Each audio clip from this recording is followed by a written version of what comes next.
Hi there, I'm Annalise Jones with Lucia Learning, and today I want to give you a little sample of my finance and entrepreneurship class. So this is good for the parents to hear so you can see what sort of things I teach, but you can also grab your teens and give them a little taste of this and see if they might be interested. So today I want to give you a little taste of what we might talk about in class, both finance and entrepreneurship. So these are two different things, but they overlap, of course, and we will be covering them both.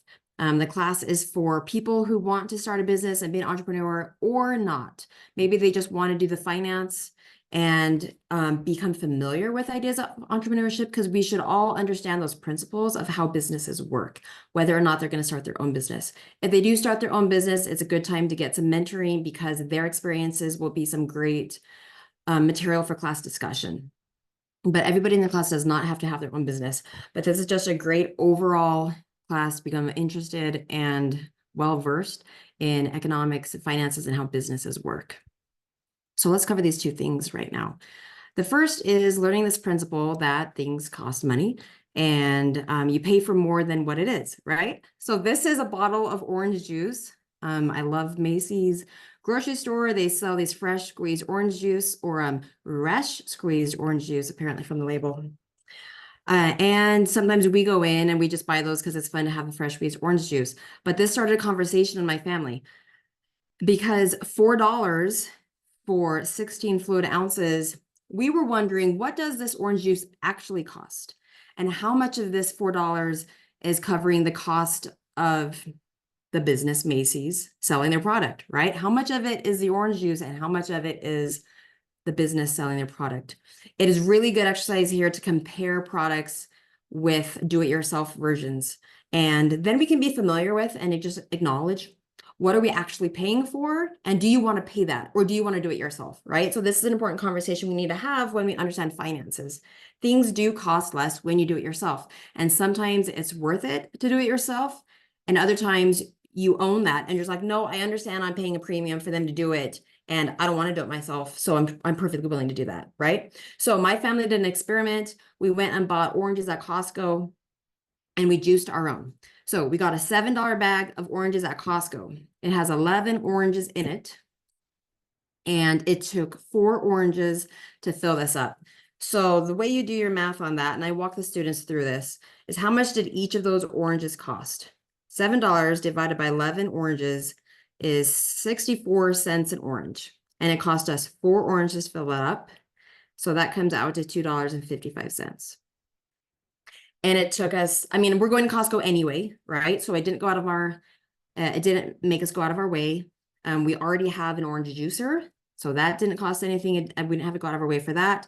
It took us about 3 minutes, and then we had to clean up a mess, right? So in our case, it's especially when we're making multiple servings for multiple people, it's a lot more financially smart to do it ourselves.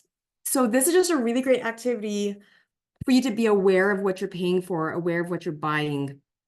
So this is one of the assignments I'll give the kids, to choose something that they buy, something that's easily reproducible, right? Like a lasagna. You can compare the price of a frozen lasagna versus buying all the different ingredients and then the hour of assembling it and cooking it, maybe weighing the taste difference and finding out if it's worth it to buy the frozen lasagna, or was it a good idea and a good experience for you to make your own, right? So we want to talk about money and budgets. And when you're on a limited budget, you need to be careful how you spend your money. So this is what we'll be covering in that class. In addition to that, the conversation, time versus money. So maybe you've heard that time is money. Money is time. They're interchangeable, right? We all have 24 hours in our day, but you can use that time to go earn money, and then you have money to spend, but you have less time because you had to go to work. You gave up your time, right? So all of us need to find the happy balance in our lives of how much time do we want to work? How much money do we want to have? How much time do you want to invest in maybe preparing on an education or various marketable skills that can increase your earnings and increase your net worth? Or do you not want to spend that time? So this is a big conversation that we kind of have all throughout the year. Keep coming back to this. What things are worth spending your time on? Was it worth me spending 3 minutes of my time juicing oranges to save a few dollars? Yes, in my opinion, that was worth my time. Is it worth your hour making your own lasagna? You might be able to save $5 on your lasagna doing that. Maybe not, so it just depends. Is $5 an hour, is that worth your time? Everybody needs to decide what their time is worth and what they're willing to spend their time on. What things are worth hiring out? Now, if I have a plumbing problem and my toilet's not working, I don't know how to fix that. Now, I could probably get on YouTube. There's a lot of great DIY people who get on YouTube and they figure it out. Maybe they spend an hour or 2 hours researching or figuring it out and they do it themselves. And that's awesome. We're going to have those conversations too. How do you learn how to do those skills? How can you gain these skills? Do you have to go to school and spend hundreds of dollars on it? Or is there a quick way? Is there a life hack, right? Can you talk to somebody and gain these skills? Can you make more connections in your life so you have a friend to call? Phone a friend, I'm in trouble, and they can come help you. They can save you some money because you don't have to call a professional, right? So lots of considerations there. What else is worth spending your time on? We'll talk about going to see a movie in the theater versus is it worth waiting a couple months and you can save your money and get it on Redbox, right? Or on Amazon Prime. Lots of decisions in life where we have to consider how much things are costing and how much time we're spending on it. So that's a big conversation that teenagers need to have because they don't realize that their time is money. They don't realize that their time getting an education means money down the road, right? All sorts of things there. All right, so now let's talk about businesses and entrepreneurship. Okay, businesses can be services or goods. I don't know where to put my picture. Sorry about that. Okay, so all teenagers have a marketable skill already. They probably just don't know it. What talents do they have that they could teach others to do, right? My teenagers play the piano. It just so happens that teaching piano can get you $40 an hour. That's a lot better than minimum wage, even with today's increase in minimum wage. If minimum wage is $15 or $16 an hour, but you can make $40 an hour, if you're patient with small children and you can teach them piano, that's a great marketable skill. But the same thing goes for a lot of different talents. If you are really good at soccer, you can make your own little business, giving soccer lessons, drills, coaching in small group settings with kids in your neighborhood. My daughter was in gymnastics for a few years and we invested in all the equipment. So we've got bars and beams in our house. She has her friends come over and she charges them $5 for an hour to give them gymnastics lessons.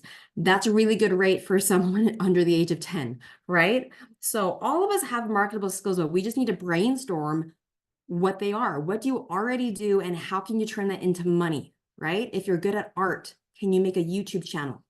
If you're good at cooking, can you make a blog or website with your recipes, right? There's all sorts of ideas. Okay, those would be services. Now, what about products? Do you have access to any certain product at a great price that you can then resell? Now, this might take some brainstorming, some thinking over who do you know, what kind of products are out there, what kind of special access do you have? Or are you a really good shopper and you know how to combine coupons and find sales, right? So I had an eBay store for 3 or 4 years and I made tons of money. I didn't have to make any products of my own. All I did was buy something cheap and resell it at a higher price. And so I knew how to combine coupons and be really smart when I was shopping, right? If stores like Old Navy or Kohl's give you like store credit cash for coming back on another day and you have to spend $50 to get whatever cash, make sure you only spend $50, right? Don't waste your money going over that. Then spend $50 more when you're ready to get more. So different strategies like that we can talk about. Or if you know a certain website, an outlet mall, or somewhere where you have access to cheap things, how do you resell those things? It's usually online. You can also try, like for a while we were doing, we bought really cheap furniture and we were like, okay, garage sales are like the cheapest of the cheap. And then you can mark it up if you want to sell it on Craigslist or KSL for those local to Utah. So if you have the time, back to money and time, if you have no job and you have plenty of free time, you can go around the thrift stores looking for things that you could resell by putting them on KSL because they will go for more on KSL than they will at a thrift store, right? At a thrift store, a bike might be $5 or $10. You can sell it for $50 to $100 on KSL, especially if you know how to clean it up, right? Things are cheaper at a thrift store because you never know what you're going to find. And they're sitting there occupying space in a warehouse, in a store, and they need to get it moved out quickly. But if you have space where you can park some things in your garage and wait a month or two for the right buyer to come, then you can afford to raise your prices, right? So this kind of plays into supply and demand. If you can afford to hold it and wait, then you can mark your price where you want it. You don't have to be pressured. You don't have to be in a hurry to bring the price down and get a buyer right away. Lots of great conversations to have. What sort of setup or location do you need? If you want a lemonade stand, where's the best place to put it, right? Is your driveway the best place? Is the corner better where the cars are passing? More people will pass you, but they're not as able to stop easily, right? Because they're going faster on the main road. And we might not want our children sitting on the main road. Maybe they can set up their lemonade stand at a park during sports practice when there's lots of families coming and going, right? Or do you have a business where it's easy just to do it online? Make a Facebook page, advertise over Instagram, TikTok, or do you want to actually put up an Etsy store, an eBay store? Lots of options online, which I'm pretty well versed on, and I can help them out with that. Or are you the kind of business where you actually need to get a brick and mortar location, open up a store so people can come in and see your products, try them on, or whatever it is, right? You can usually use your house if it's something like baked goods or tutoring or piano lessons. So just lots of different variation there. What investment do you need to make upfront? Now, of course, with kids and for anybody starting a business, we want to choose a business where there's not a whole lot of investment. This is why a skill might be better than a product, because a skill you've already got, right? You just need a place to do it in. Or maybe you need some investment to advertise. How are you going to reach people? We'll talk about that. If you want to buy and resell products, you obviously need a lot of capital for that to be able to purchase and get that going. Or if you are going to manufacture your own products, then you need to buy your supplies, right? You might be able to take out a loan. So we'll talk about loans and interest rates. Okay, advertising. Now, once you know what your business is, you need to think about who is your target demographic. Who are you selling it to and how are you going to reach them, right? If I'm selling my lemonade stand and I want to sell to children, then going to a park might be a good idea. But then again, children might not have money on them, right? So I need children with parents. A park is a good place for that as well. So you just need to think through these factors. How will you advertise? Do you want to post flyers around the neighborhood? Do you want to go door to door? Do you have some other opportunity or method to buy an advertisement in a flyer or a program or a magazine? Sometimes you can do this. If you have an online business, do you want to, back to posting on social media? That's free. Everybody uses social media. It's a great way to get started. Then you need to decide your price point. And so this is a class in and of itself, right? The higher you set your price, the fewer customers you're going to have. You make more money, but you can't turn over as many items. But let's say you're in a business where you don't have a lot of items anyway, right? Back to the idea where you might buy furniture at the thrift store and then resell it for a couple $100s more. You only need one buyer. If you have a place to keep it, right? That's the thing about furniture. You need a garage or a storage unit, right? When we were newly married, a few times we bought a couch set and we used it until we could resell it. And then we would buy another cheap one in our living room, use it until we could resell it. And we just kind of cycle the furniture through that way. So that's always fun. Be adventurous, right? Don't be afraid to take risks and just put it in your house.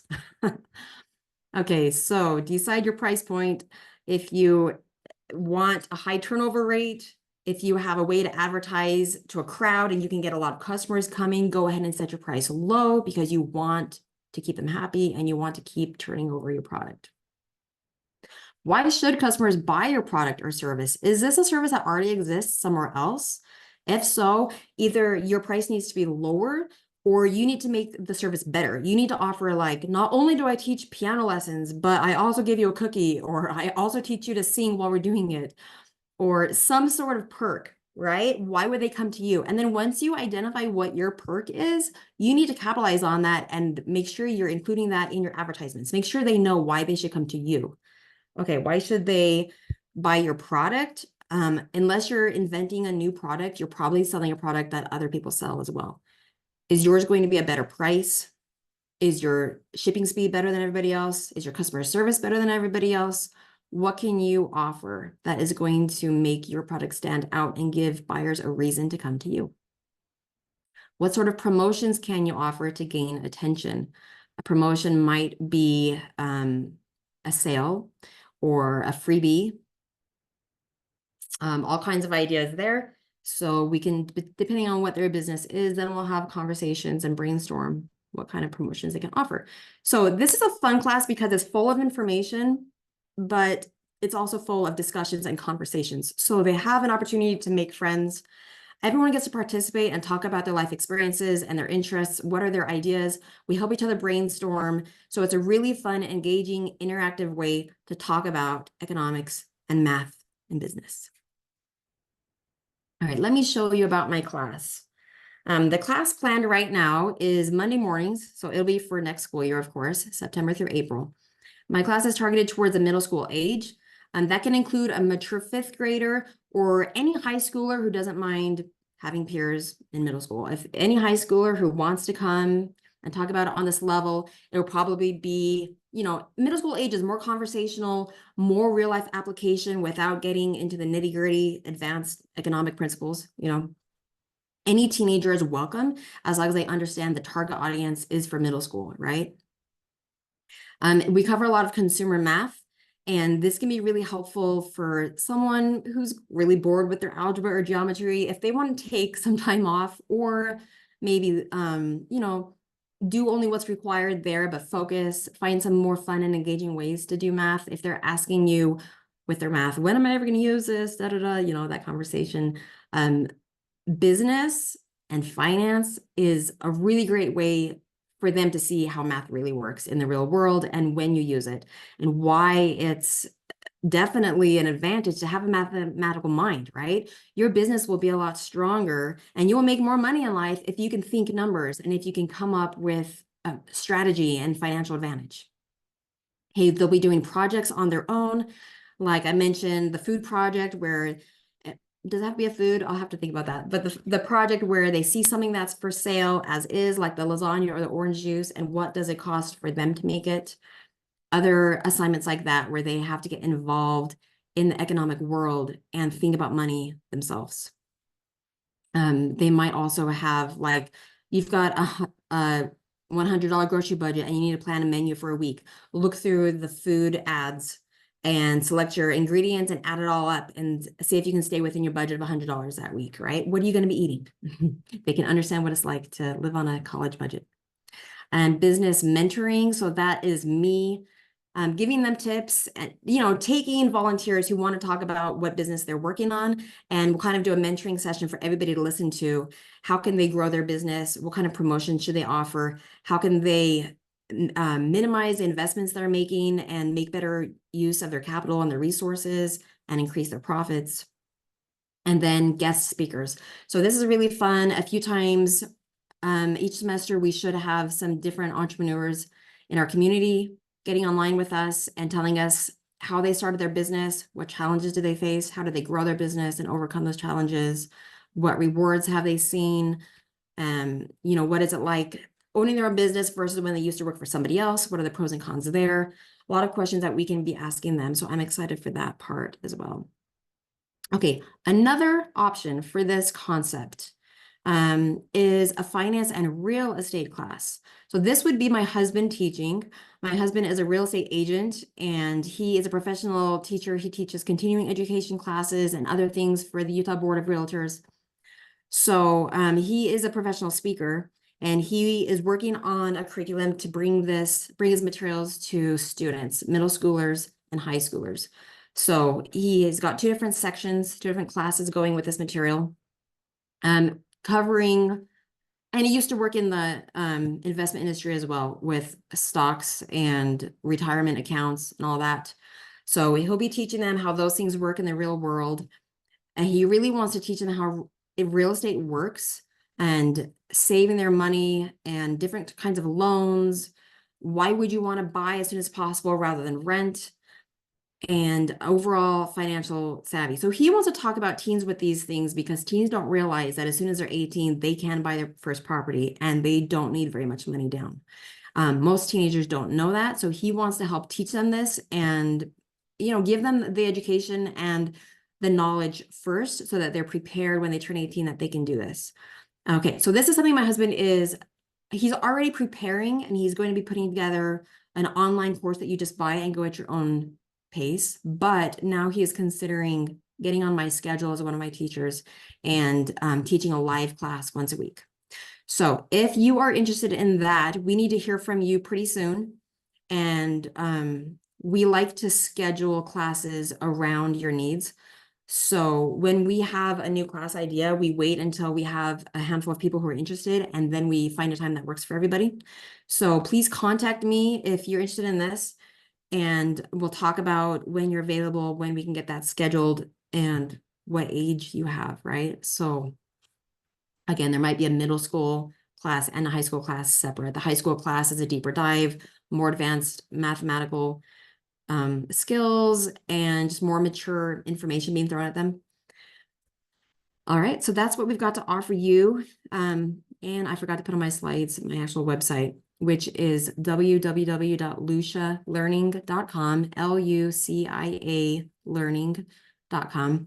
And I'm Annalise Jones, as you can see here on my picture thumbnail. AnnaliseJones@gmail.com is how you contact me. This is one of the classes I teach. I also teach math for middle school and 4th and 5th grade. I teach literature and then writing for all ages. I teach psychology and leadership and personal development. So if you're interested in any of those classes, get on my website and look at my fall schedule, and you can send in your registration. Let me know if you have any questions.